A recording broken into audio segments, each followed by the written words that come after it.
আসসালামু আলাইকুম সম্মানিত ভিউয়ার্স, আমি মোহাম্মদ আসলাম উদ্দিন ফার্স্ট এডার চ্যানেলের পক্ষ থেকে আবারও আপনাদের সাধুবাদ জানাই। আজকে দেখব গজ আর ব্যান্ডেজের ভিতরে পার্থক্য। আমার কাছে দেখছেন এই হচ্ছে সার্জিক্যাল গজ, এটা হচ্ছে সার্জিক্যাল গজ, আর এটা হচ্ছে রোলার ব্যান্ডেজ। দুটোই অটোক্লেভ করা আছে। তো দুটোর ভিতরে পার্থক্য কী? সার্জিক্যাল গজ এবং অটোক্লেভ করা যে এই ব্যান্ডেজ আছে, দুটোর ভিতরে পার্থক্য আমরা দেখি। ব্যান্ডেজ বহু প্রকার হয়, মাল্টিকুলার ব্যান্ডেজ হয়, আপনার ক্রেপ ব্যান্ডেজ হয়, জিপসোনা ব্যান্ডেজ হয়, তারপর রিং ব্যান্ডেজ হয়, বহু রকম ব্যান্ডেজ হয়। তা আমি যেটা দেখাচ্ছি সেটা রোলার ব্যান্ডেজ, যেটা দেখছেন রোল করা আছে। আমার হাতে দেখছেন আর একটা প্রোডাক্ট ভায়োডিনে যখন আমি একটু গজে লাগিয়েছি, এই রোলার ব্যান্ডেজে লাগালাম, দেখেন কালারটা কেমন হলো, কালো।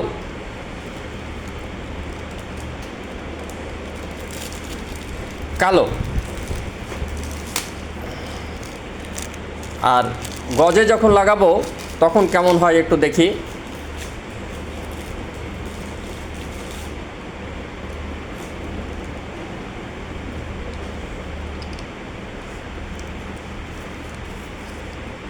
দুটোর কালার দুই রকম, কোনটা গজ আর কোনটা রোলার ব্যান্ডেজ আমরা দেখতে পাচ্ছি। একটা কালো আর একটা যে ভায়োডিনের কালার সেটাই ধারণ করছে গজে, আর রোলার ব্যান্ডেজে যখন লাগিয়েছে সেটা কালো কালার ধারণ করছে। অর্থাৎ এই রোলার ব্যান্ডেজটাই মাড় দেওয়া আছে আর গজে আমার মাড় দেওয়া নাই।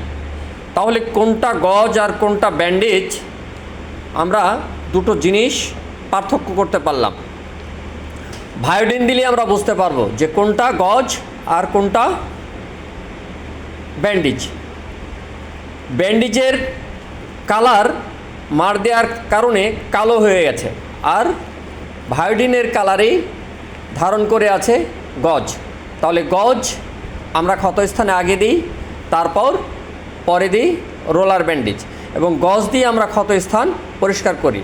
রোলার ব্যান্ডেজ দিয়ে আমরা ক্ষতস্থান পরিষ্কার করি না, রোলার ব্যান্ডেজ দিয়ে আমরা ক্ষতস্থানকে ড্রেসিং করি, অর্থাৎ আবৃত করে রাখি। তো সবার আগে যেটা দিতে হয় সেটাই হচ্ছে আমাদের গজ। এরপর প্যাডও লাগে, গজ, প্যাড, তারপর রোলার ব্যান্ডেজ। তাহলে গজ এবং রোলার ব্যান্ডেজের ভিতরে পার্থক্য অবশ্যই আপনাদের শেখালাম। আর শেখানোর জন্য যে জিনিসে আমি সহায়তা নিয়েছি সেটা ভায়োডিন সলিউশন 10%। এই ভায়োডিন সলিউশন 10% আছে এবং 1% আছে। এই যে আমার হাতে দেখছেন 1%টা আমরা ওরাল ব্যবহার করি, অর্থাৎ মুখের ভিতরে কোনো ক্ষত, টনসিলের ক্ষত, দাঁতের কোনো ইনফেকশন যদি হয় তাহলে আমরা ব্যবহার করি ভায়োডিন সলিউশন 1%, পভিডন আয়োডিন গ্রুপের ভায়োডিন সলিউশন 1%। আর ক্ষতস্থান ড্রেসিংয়ের জন্য যেটা ব্যবহার করি সেটা হচ্ছে কত পার্সেন্ট? 10%। তাহলে এই দুটো জিনিস শিখলাম। আমার কাছে আর একটা ব্যান্ডেজ দেখছেন, ব্যান্ডেজটার নাম হচ্ছে ডিওডাম এক্সট্রা থিং। এটা সুপারফিশিয়াল টিস্যু যদি আমাদের পুড়ে যায় বা কোনো কারণে ইনজুর হয় তখন আমরা ব্যবহার করি। এটা দেখতে, ব্যান্ডেজটা দেখতে অনেকটা রুটির মতো, রুটি আগুনে সেকার আগে যেটা হয় তেমনটি দেখতে কিছুটা। এটা একটা পলিথিনের প্রলেপ দিয়ে আটকানো আছে। তারপর পলিটা তুলে আমি ক্ষতস্থানে প্রলেপ করে দেব, এবং ক্ষতস্থানকে যখন প্রলেপ দেবো অবশ্যই ক্ষতস্থান ড্রাই করে নিতে হবে। তাহলে ব্যান্ডেজটার নাম কি? ডিওডাম এক্সট্রা থিং।